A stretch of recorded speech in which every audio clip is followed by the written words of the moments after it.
Okay, so in the last class, we have covered economic profit, we have covered equilibrium point, we have covered long term economic profit, correct. तो ये सब हमारा हो गया था, profit maximising condition वगैरह हो गया था, ब्रेक इवन भी हो गया था। ठीक है, नेक्स्ट अब आता है break even and shut down decisions. ठीक है, अब देखो इधर, now if we plot the curves for perfect competition, या नॉर्मल भी अगर आप देखोगे तो आपका जैसे कर्व बनेगा तो कर्व कैसा होगा। So how would the curve look like, cost curves. तो यहाँ पे हमारे क्या आएंगे, so this is our AVC, इसके ऊपर ही थोड़ा सा करके, ठीक है, वो हमारा क्या बनेगा, that is our ATC, correct. और यहाँ पे हमारा बनेगा मार्जिनल कॉस्ट। ना, तो case one, if the price is somewhere here, तो डिमांड कर्व जो है वो हमारी यहाँ पे है।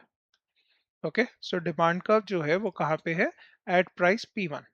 ओके, तो यहाँ पे अगर हम देखेंगे तो this one will become my profit maximising quantity.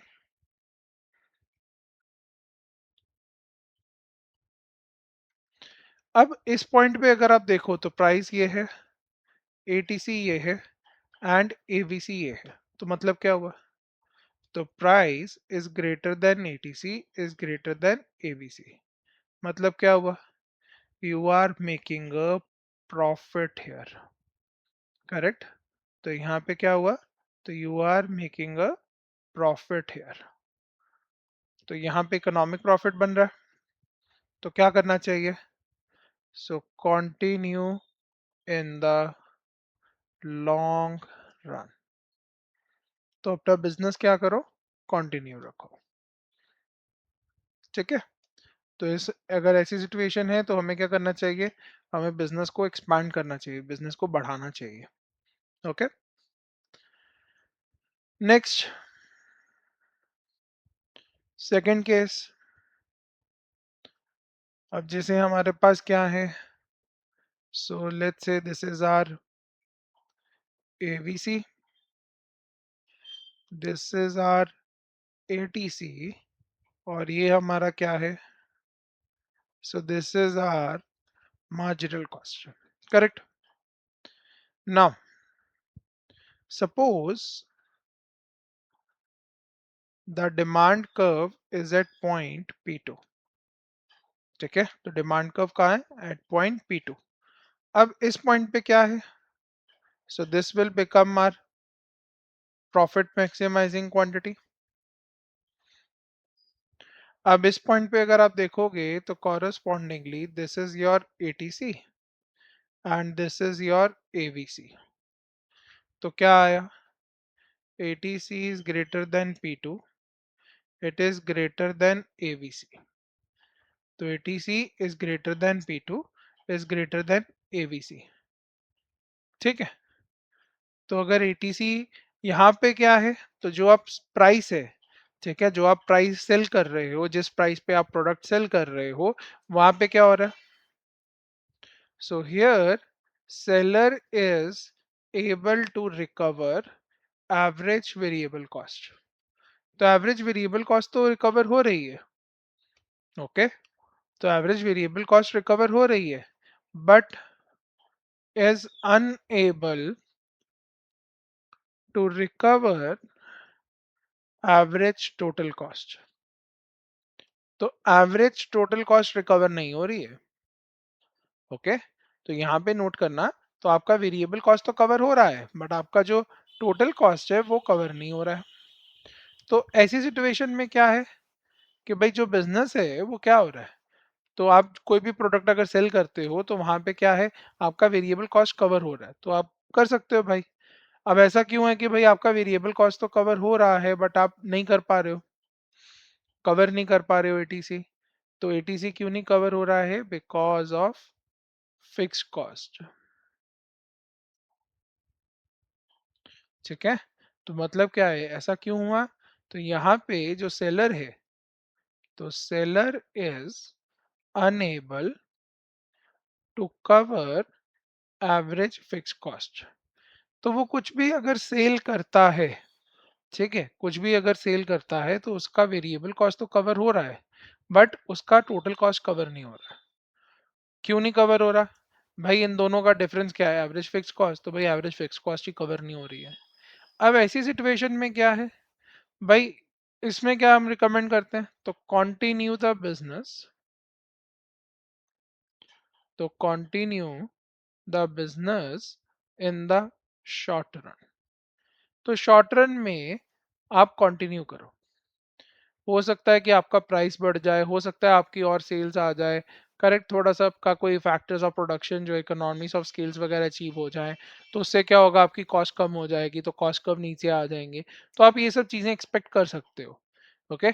तो इसके लिए हम क्या रिकमेंड करते हैं? तो continue the business in the short run. But अगर 1 साल के बाद आपका फिर भी यही सिचुएशन रहता है कि आपका एवरेज फिक्स कॉस्ट कवर नहीं हो रहा है, ठीक है, इन that case then shut down the business in the long run। तो शॉर्ट रन में आप कंटिन्यू करो, एकदम से हार मत मानो। हो सकता है कि भाई थोड़ा सा सिचुएशन चेंज हो जाए, थोड़ा सा सिचुएशन आपके फेवर में आ जाए, तो थोड़ा आपका सेल्स वगैरह बढ़ जाए, तो उससे सब कुछ, तो उससे थोड़ा मार्केट फैक्टर्स की वजह से थोड़ा अच्छा होता है, ठीक है, या कंपनी स्पेसिफिक आप एफिशिएंसी वगैरह ले आते हो, तो उससे आपका थोड़ा इंप्रूवमेंट हो गया, तो आप ये एक्सपेक्ट कर सकते हो। ओके। तो यहाँ पे क्या है, आपका अभी के लिए कंटिन्यू करो बिजनेस, तो continue the business in the short run. But अगर सेम सिचुएशन रहती है in the long run as well, तो फिर शट डाउन कर दो। ठीक है, क्यों? प्रॉफिट तो आप बना नहीं रहे हो। Okay, then shut down in the long run. ठीक है। थर्ड सिचुएशन,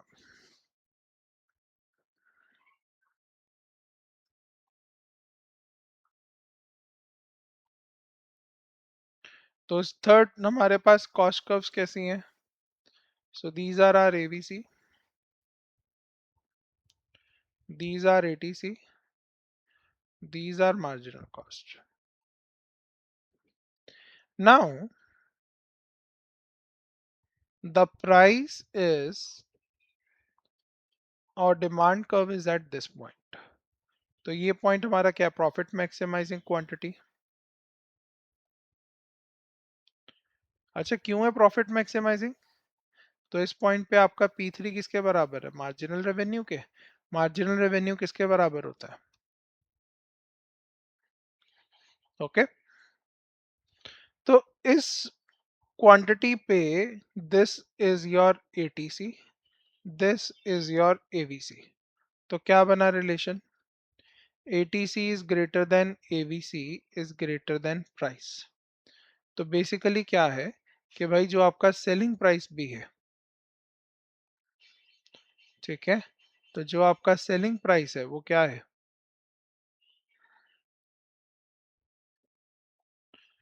तो selling price is unable to cover average variable cost. अब जब वेरिएबल कॉस्ट ही कवर नहीं हो रही, तो फिर टोटल कॉस्ट कहाँ से हो जाएगी? And ATC. यहाँ पे मतलब क्या हुआ, आप जो हर एक सेल कर रहे हो उस पे आपको फायदा नहीं हो रहा है, उसको आपको लॉस हो रहा है। तो जैसे आप 10 रुपए का सामान बेचते हो, उसको बनाने में 12 रुपए लगे थे, तो 2 रुपए आप हर सेल पे नुकसान कर रहे हो। ओके। तो आपको हर सेल पे 2 रुपए का नुकसान हो रहा है। ठीक है। तो यहाँ पे क्या है, तो इसका आप एग्जाम्पल भी ले सकते हो, जैसे रियल लाइफ का एग्जाम्पल है, दैट इज जेप्टो। तो जेप्टो को हर एक सेल पे, भाई उसको क्या डिलीवरी चार्ज ही उसका कवर नहीं होता, ठीक है, तो वो हर एक सेल जो कर रहा है उसके ऊपर वो लॉस ले रहा है। और क्यों कर रहा है? क्योंकि उसे सिर्फ रेवेन्यू बढ़ाना है। रेवेन्यू को बढ़ाना है क्योंकि उससे उसके वैल्यूएशन बढ़ानी है अपनी। ओके। तो सेलिंग प्राइस जो है वो क्या है? That is unable to cover AVC and ATC. तो ऐसे बिजनेस में क्या कर देना चाहिए? So in that case shut down immediately. Okay. तो ऐसी सिचुएशन में क्या करना चाहिए? Shut down immediately. तो बिजनेस जो है वो इमीडिएटली बंद कर दो, ऐसे बिजनेस करने का कोई फायदा नहीं है। तो इसमें तो आप हर एक सेल जो करोगे उसी पे आप लॉस ही उठाओगे। ठीक है, तो हर एक सेल जो आप करोगे उस पे आपको लॉस ही मिलेगा। ठीक है, क्लियर होगा यहाँ तक?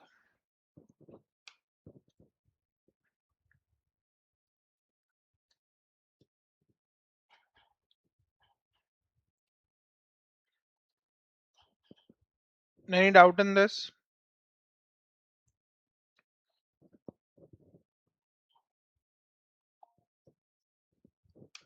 ये इंपॉर्टेंट है। ठीक है, ध्यान रखना।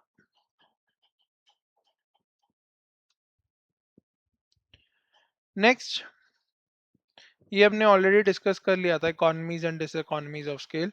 ठीक है, जब हमने प्री रिक्विजिट्स वाला किया था, तो मैं इसको नहीं कर रहा हूँ। ओके, नेक्स्ट आता है एक, यहाँ पे था effect of the permanent supply, increase in the permanent supply of the demand का। Let me just give me a moment. हाँ, ये रहा, sorry, here here it is. तो हमारे पास क्या हुआ है, there is a permanent increase in the demand curve. ठीक है, तो फिर उसके चक्कर में अब आपका डिमांड कर्व कैसा बनेगा, तो आपका क्या होगा, तो ये सब चीजें हमें देखना है। Okay,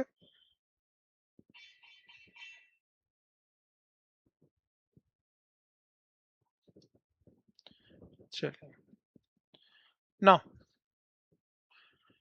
if you remember, in pre requisite हमने कुछ किया था।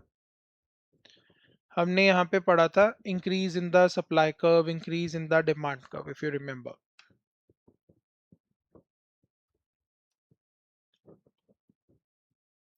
Shift in the demand curve, shift in the supply curve, movement along the demand curve, ये सब हमने टॉपिक पढ़े थे। सो डिमांड कर्व में शिफ्ट कैसे हो सकता है?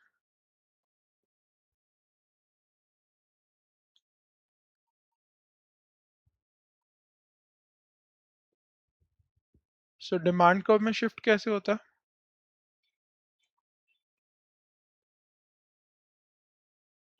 ड्यू टू इंक्रीज इन क्या होता है? इनकम। और क्या होता है? So due to increase in income होता है, due to changes in prices of substitute goods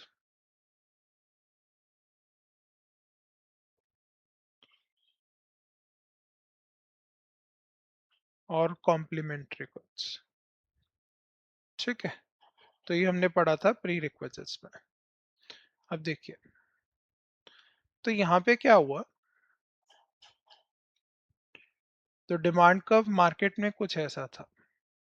तो ये मार्केट का बना रहा हूँ मैं, फर्म का नहीं। ओके, तो ओवरऑल मार्केट में तो डिमांड कैसी रहेगी? ओवरऑल मार्केट में तो डिमांड कर्व डाउनवर्ड स्लोपिंग ही होगा, और सप्लाई कर्व कैसा होगा? Upward sloping. ये हमारा आ गया इक्विलिब्रियम प्राइस। तो I am marking it as P1।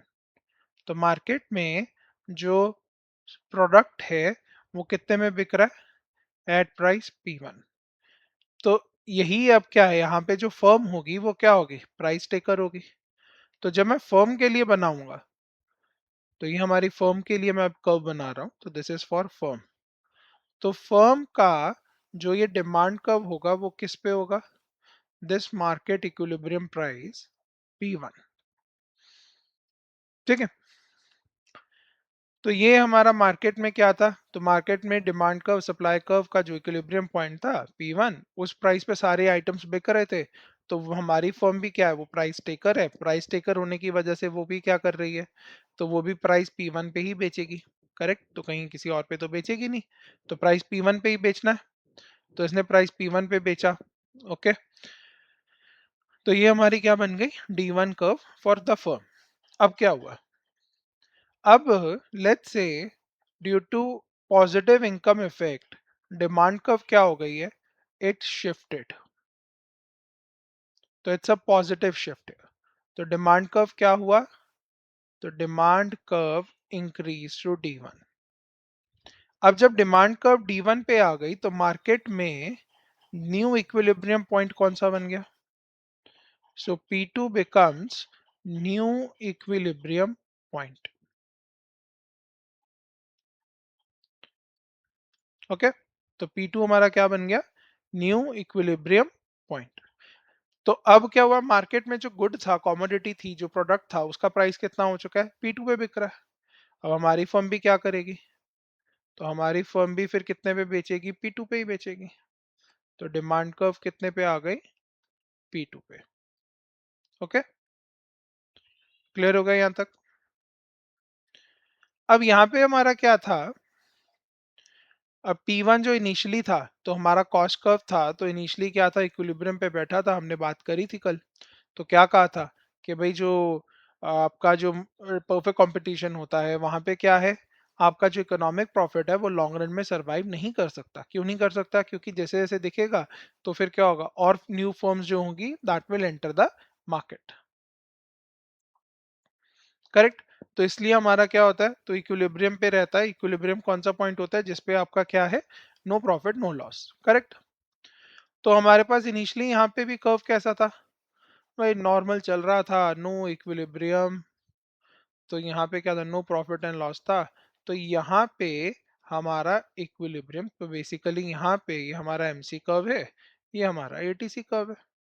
तो ये हमारा क्या आ गया? This was your initial profit maximising quantity. तो ये इनिशियल है। ठीक है, तो इनिशियल प्रॉफिट मैक्सिमाइजिंग क्वांटिटी। तो ये हमारा था क्वांटिटी Q1।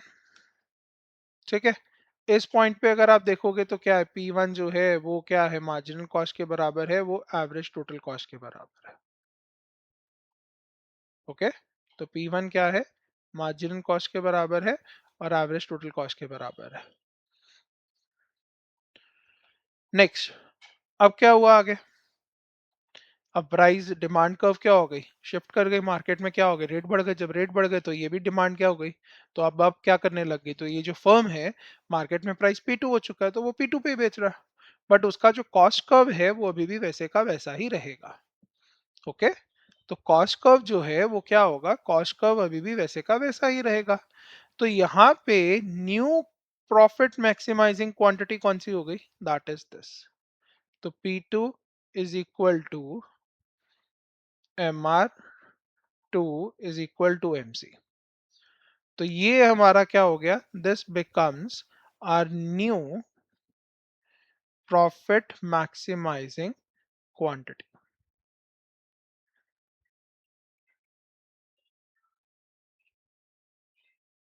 ठीक है, तो ये हमारा क्या है?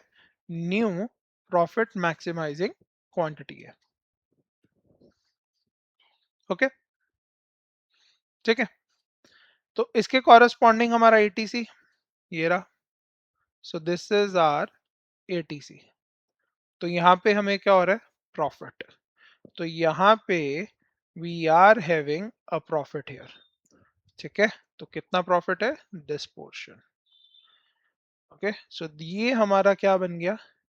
So this becomes our economic profit. तो ये हमारा क्या है? इकोनॉमिक प्रॉफिट है। ठीक है, क्लियर हो गया यहाँ तक?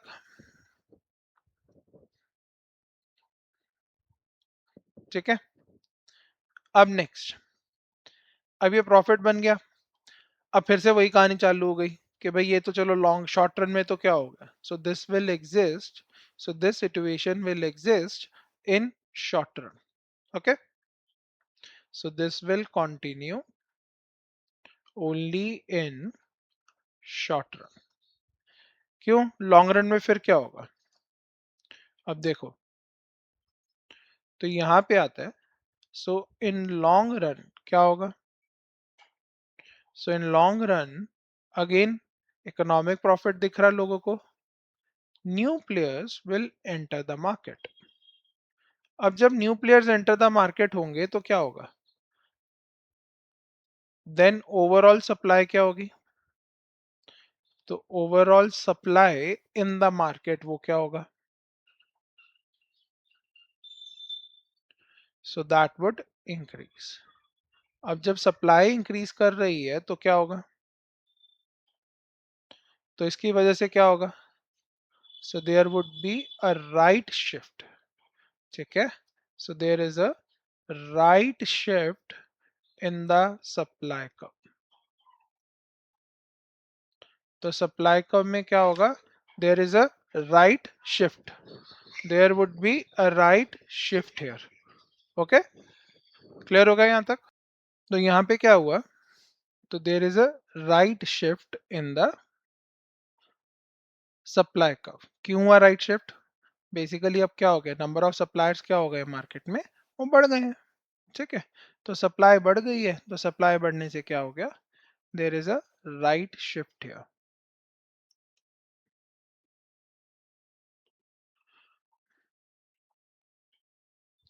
तो यहाँ पे देखो, तो हमारे पास इनिशियली क्या था मार्केट में, डिमांड कर्व, और हमारे पास सप्लाई कर्व क्या था, so this was our supply curve, और ये हमारा क्या था, initially price, initially equilibrium price P1। Initially firm के पास भी क्या था, तो ये हमारा फर्म है, ये हमारा मार्केट है। ठीक है, तो फर्म है, ये मार्केट है, तो यहाँ पे क्या होगा, तो ये हमारा क्या हो गया, so this is the demand curve D1, और यहीं पे हमारा क्या था, इक्विलिब्रियम पॉइंट था, तो this is our ATC and this is your marginal cost curve. तो ये हमारा इनिशियली प्रॉफिट मैक्सिमाइजिंग क्वांटिटी था। फिर क्या हुआ, तो ड्यू टू द इनकम या due to some XYZ other factor, हमारे पास क्या हुआ, राइट शिफ्ट हुआ डिमांड कर्व का, तो डिमांड कर्व अब क्या हो गई, बढ़ गई थी, तो प्राइस क्या हो गया था, तो प्राइस अब कितना बन गया, so price now became P2। तो P2 पे फिर क्या होने लग गया था, मार्केट में सब P2 पे सेल करने लग गए थे, तो ये P1 से P2 चला गया, फिर P2 पे डिमांड कब आ गई थी, इसकी वजह से क्या हो गया, this becomes a profit maximising quantity, और यहाँ पे हमारा क्या आ गया, so here we started having a economic profit. यही बनाया था हमने। Now what we are saying is कि भाई अब तीसरा काम, अब क्या हुआ, अब इतने सेलर आ गए मार्केट में कि भाई हमारा जो सप्लाई कर्व है वो क्या हो गया, तो सप्लाई कर्व शिफ्टेड। तो सप्लाई कर्व अब कहाँ आ गया, तो supply curve also shifted towards right. ठीक है, ओके, तो सप्लाई कर्व क्या हुआ, तो supply curve shifted towards right, तो there is a rightward shift. तो यहां अब इक्विलिब्रियम पॉइंट कहां चला गया, तो पी नॉट से पहले गया था P1, सॉरी P1 से गया था P2, अब P2 से कहां पे आ गया, सो P2 से वापस it come back to P1 है। ओके, तो P2 से कहां आ गया है, P1 पे आ गया है।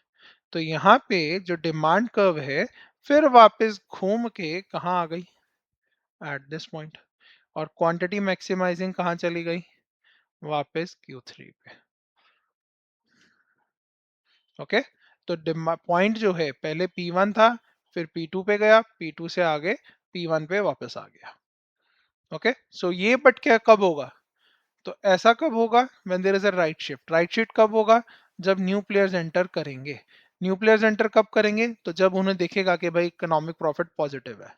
तो ये वाला जो है, so this is the effect in the long run, तो ये याद रखना। तो ये क्या है इनका, this is a long run effect, तो शॉर्ट रन इफेक्ट नहीं है ये। ठीक है, तो ये क्या है, this is a long run effect. Clear हो गया यहाँ तक, कोई डाउट इसमें,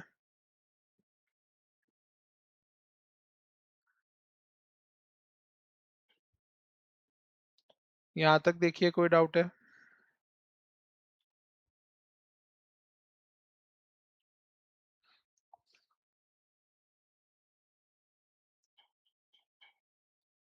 ठीक है, ओके।